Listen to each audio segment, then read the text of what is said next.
Hey, g'day, it's Preso here back in the shop, and thanks for dropping by. And I must say, I was looking at my analytics on YouTube this morning and I've nearly got 3,000 subscribers, which is pretty exciting. When I first started this gig, I never expected to get more than about 30 or 40 subscribers. And it's blossomed and it's doing well, so thank you for that. Today's video is about improving a sandblasting unit that I purchased recently. Now, if you buy these in the USA, they're sold by Harbor Freight. This is the one that I got, and it comes from a company here in Australia called Hare and Forbes. And they're all made in China, so they're all basically the same. The sandblasting unit that I purchased came with a gun like this, and well, let's face it, it's pretty basic. It does work, but the main problem is that it doesn't create enough suction to pull the media up the plastic tubing and deliver that in a continuous flow. Now, there are some accessories you can buy for one of these sandblasting units, and one of those is called a metering valve. I've already made one of those and I fitted that to the hopper, and it improved things somewhat. There's a video you can go back and check out if you want to see how that was done. I'll put a card up for that. But now the bottleneck seems to be this gun itself. It has a built-in trigger, which you really don't need because you can fit a foot pedal to do the same job, and that allows you to make the gun more compact. Now, there is a company called the Tacoma Company, and they sell replacements for these guns. They also sell the metering valve and lots of other accessories for these sandblasting units. And you're probably sitting there thinking, well, why don't you just buy it? Don't be lousy. Problem is that, living out here in the colonies in Australia, it's not so easy to buy things from US companies. Often there's just no option to do that if you buy it online, and often the shipping charges are extraordinary. Often double the price of the thing that you're trying to buy. So with that in mind, I thought, I'll make one. And it's fun making things for yourself anyway. So what I'm planning to do is to build a aluminium casting, or cast an aluminium replacement for this part here. And this is a 3D printed split pattern, and it's been filled and painted to give me a smooth exterior. Now, I do that using a water-based wood putty, this material here, and I let that dry, sand it back, and then I spray that with a sort of a hard finished acrylic paint. So it's an oil-based acrylic finish. And that's just to get rid of all the texture and the layer lines from the 3D printing process. So, comparing these two, you'll see that this one is way more compact, and when it's in use, you hold it like that. So you actually grip right around the nozzle. And like I say, it can be made more compact because you don't need to have the trigger. Now, I've seen some excellent versions of these made fully fabricated, that is made on the lathe and the milling machine, and that's entirely possible.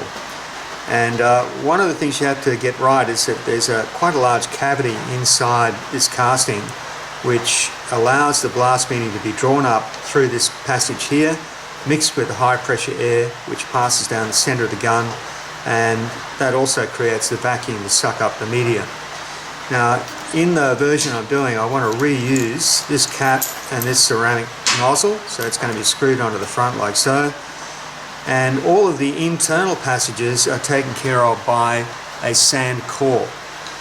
Now, I already had a go at doing this, and this is the sand core that I made. Unfortunately, I messed up. I decided I was going to prep the core box, which was also 3D printed, by filling and painting, just like I did with this pattern here. Now, you probably can guess what happened, what went wrong. The filler material and the paint got stuck to the core, and that jammed the whole thing up in the core box, and when I tried to remove it, I snapped it off just here. Now, I've repaired that with some super glue, but I really don't want to use this, so I'm going to make a new one. So what I've done is I've made a new core box, and this one is just straight off the printer. All I've done is put a pair of brass pins in there to register the two halves. So what I'm going to do now is to get this ready for making the core. Now, I've done this before. If you want to go back and look at the video I did on making the metering valve, you'll see how I made the sand cores, and I'll put a card up for that if you want to go back and check that out.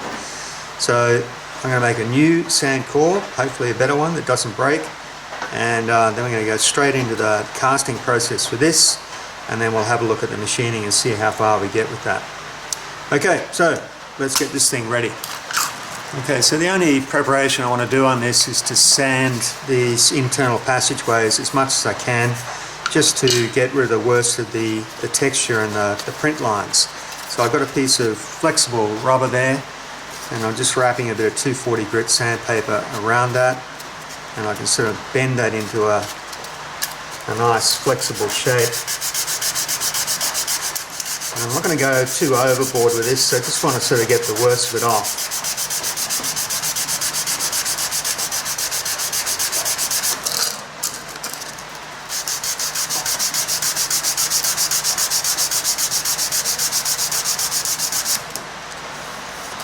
These 3D prints, you know, they look smooth, but sometimes you get little protrusions and ridges, and when you're trying to withdraw the sand core, it sort of gets stuck, and it's not terribly strong, as I found out. So just, you know, when it feels relatively smooth, you just stop there.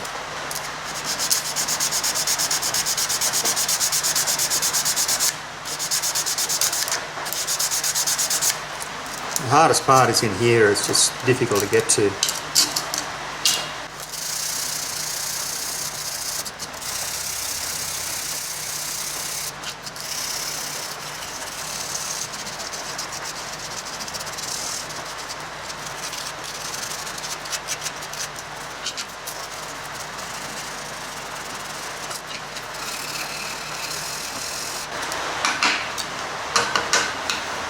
Okay.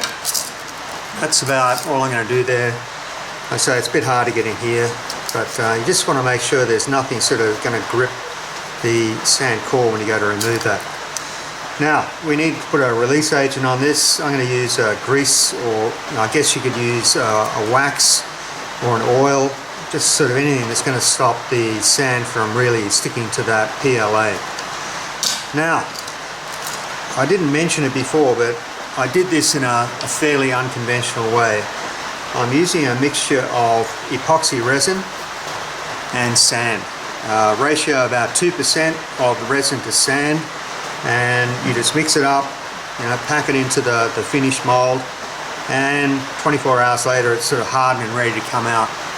Now, I did this when I made the metering valve, and I was blown away with how simple it was and how well it performed. And I've done sand cores before using sodium silicate and CO2 gas to harden them, and I don't know, it's a bit hit and miss. Sometimes works, sometimes it doesn't. But this epoxy resin and sand works great. So let's go ahead and do that. Sorry about the rain on the roof. I was going to have to talk over it. This is our wet season here where we live, and it's really hard to find a day when there's no rain so you can do this stuff.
That looks a bit wet to me, so I'm going to add a bit more sand. Like I said, the ratio is meant to be about 1.5–2%, and you can weigh it out precisely, but I think sometimes you just got to suck it and see.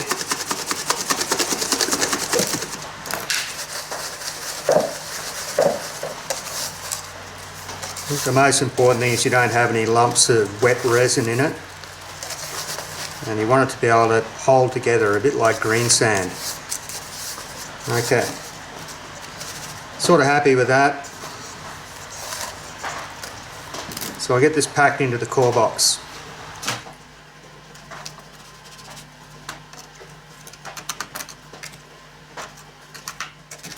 If I had any sense, I'd make this a little funnel for doing this, but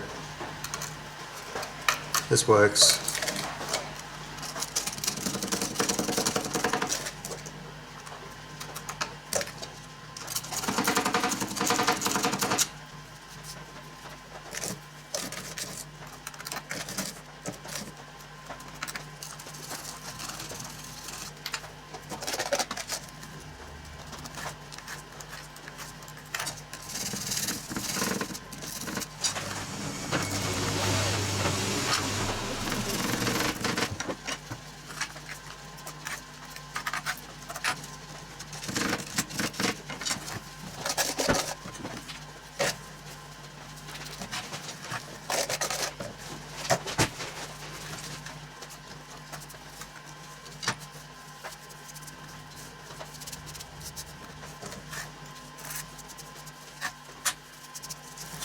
Okay, well I think that's pretty well packed tight. The thing you got to remember here is that inside there's a large cavity, and you got to pack the sand right into the corners of that cavity.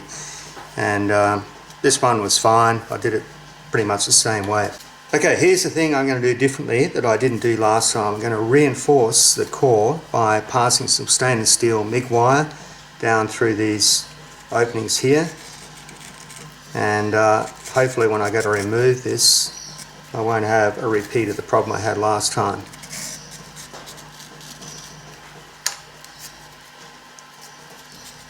So that one only goes part way, stops about there. This one's going to go right through from one end to the other, I hope.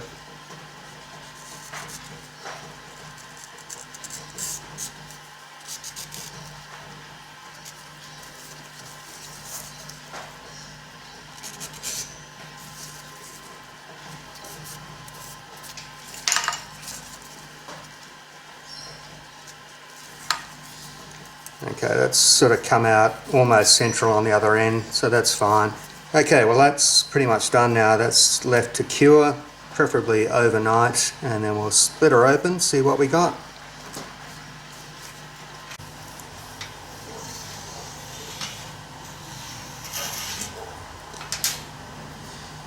I'm just directing some positive energy and thoughts toward this thing in the hope that it might turn out okay.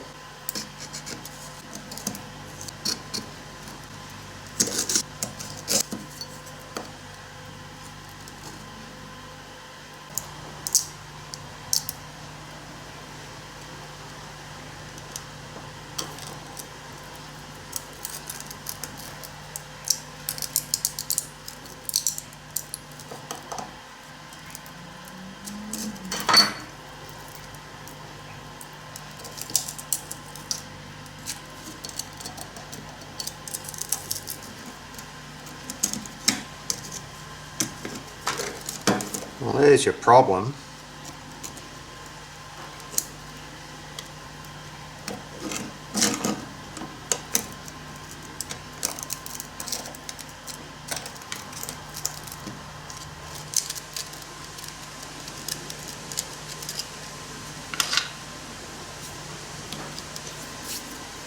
Alright, well that's sort of like the easy part. Getting it out of this other half is always the issue. It sort of means you got to lever it, and you know, with these slender sections on the core, it's going to break at one of these weak points here.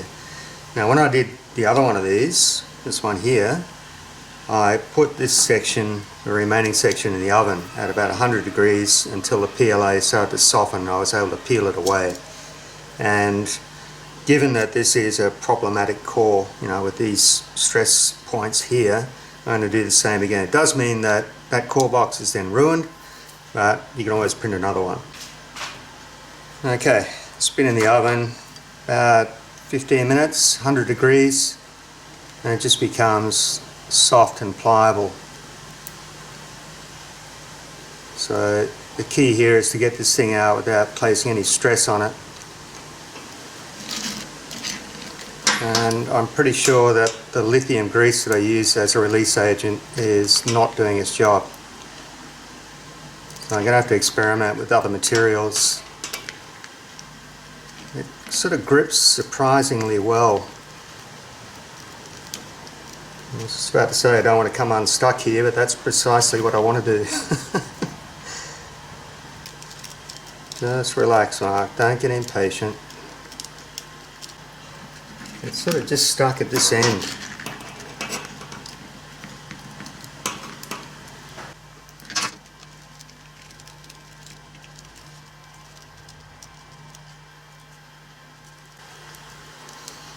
Why?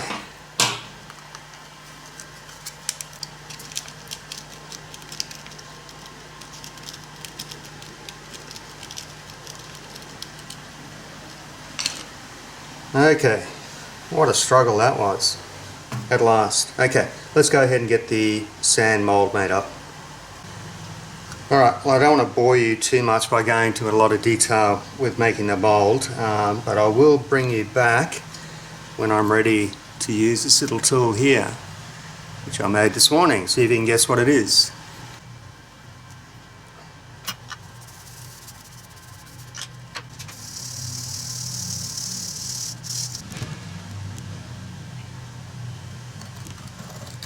Really should do something about that point. I'll have my eye out one day. Good thing I got two.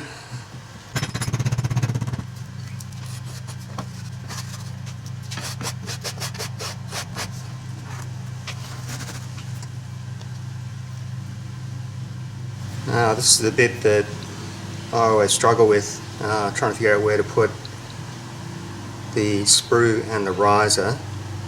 I'm sure there's some sort of arcane rule that determines where you do this, but I've got no idea.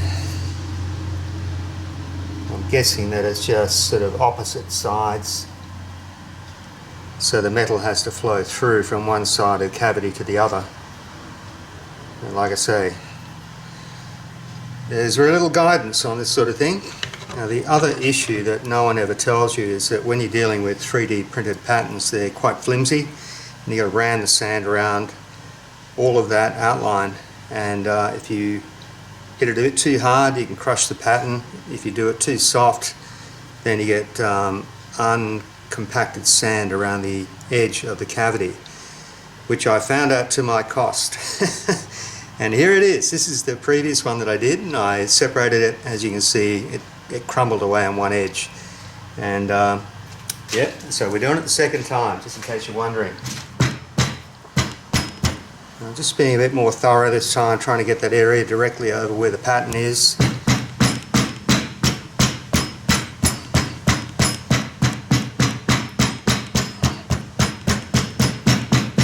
I think the problem is you tend to think that, you know, as the mould fills and you're ramming it really hard on top, that's also ramming it down at a lower level, but that's not the case. You can get different densities of sand in different pockets depending on how many layers you put in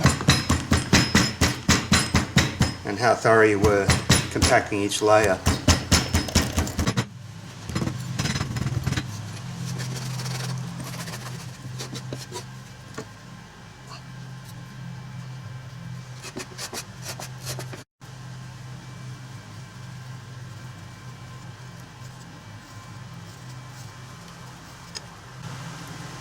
Okay, that's my pouring basin, and this little gadget now is to connect it to.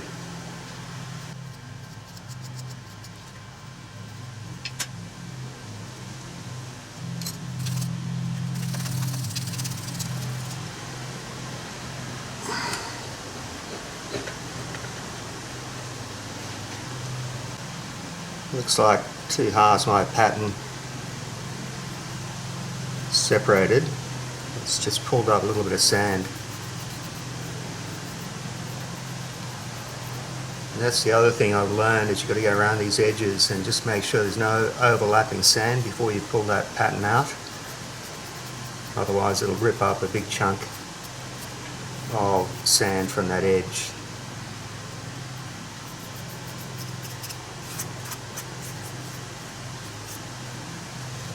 And I can feel that parting line is not even. It's low here.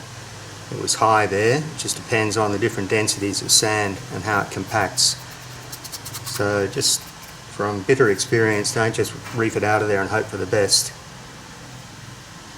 Okay.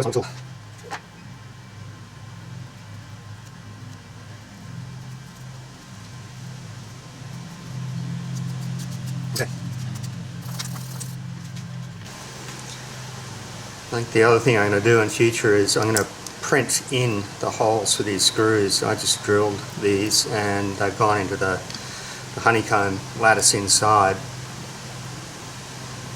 Luckily they pull out very easily. Cool. Okay, that worked well. Alright, well this is the exciting part.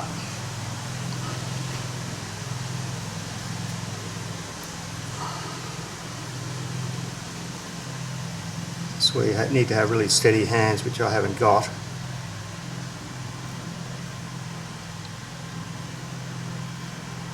Nice. All right.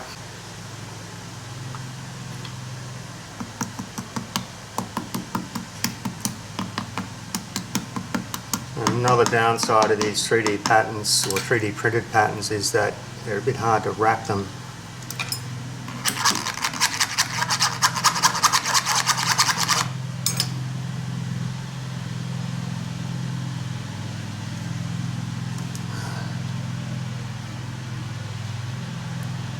Alright, break away, see if I care. Alright, it was a bit awkward, but we got there. So I'm going to put the two halves together and they're going to get hot.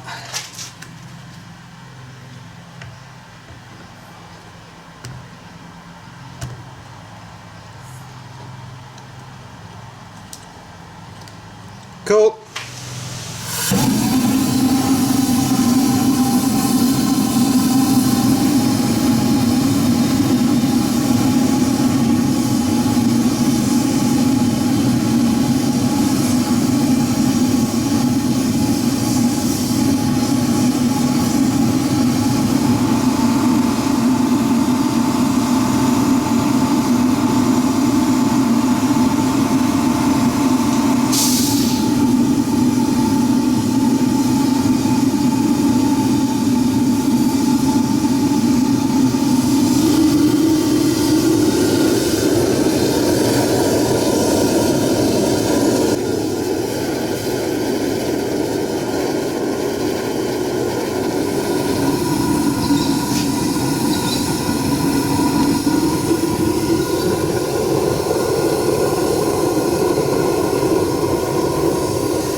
Okay, success or failure, what do you reckon?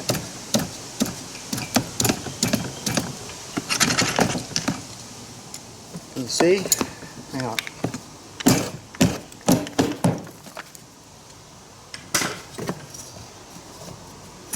Oh, it's so exciting.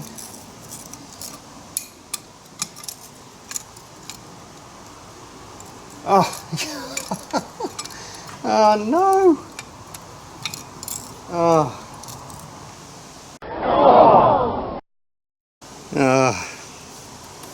Otherwise, a resounding success.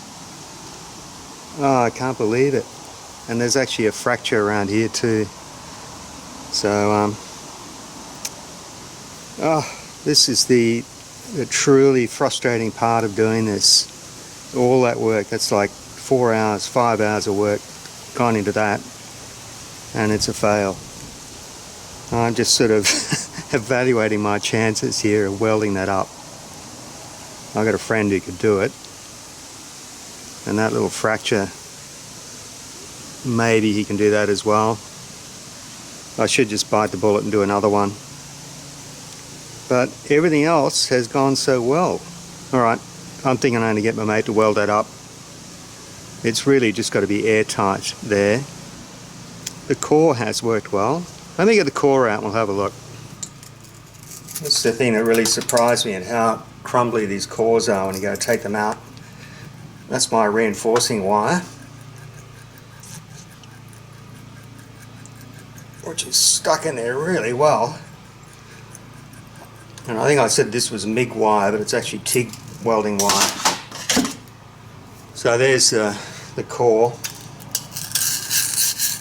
And you just basically drive a screwdriver through there and it just breaks up. When I cool this in water, it's absorbed a lot of moisture.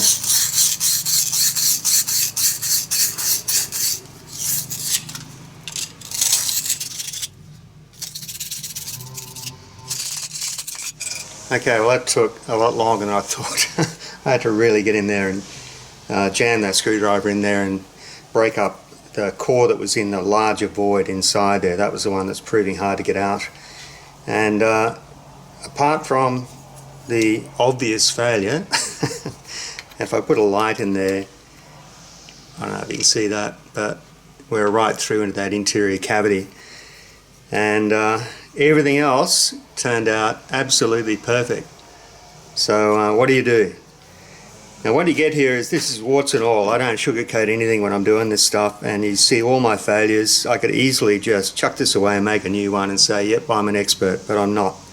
So what I'm going to do is I'm going to get my friend to weld this up, and I'll gouge out that little fracture there with the Dremel, and just getting to run a bit of TIG weld over that as well. I think for what this has to do, it'll be fine. And yes, I could make another one, but like I said, I'm the impatient sort, and I really just want to get ahead and make this thing and see if it works. I could actually spend another 4 or 5 hours making a perfect casting, machine it up, and then find out it doesn't work anyway. So I'm going to use this one as a sort of a prototype, and yeah, look, it's frustrating and annoying, but I'm pretty sure we can make it work. Come on, Mark, do a better job, will you? These people have paid good money to see this stuff. What? They didn't pay money? I'm having a beer.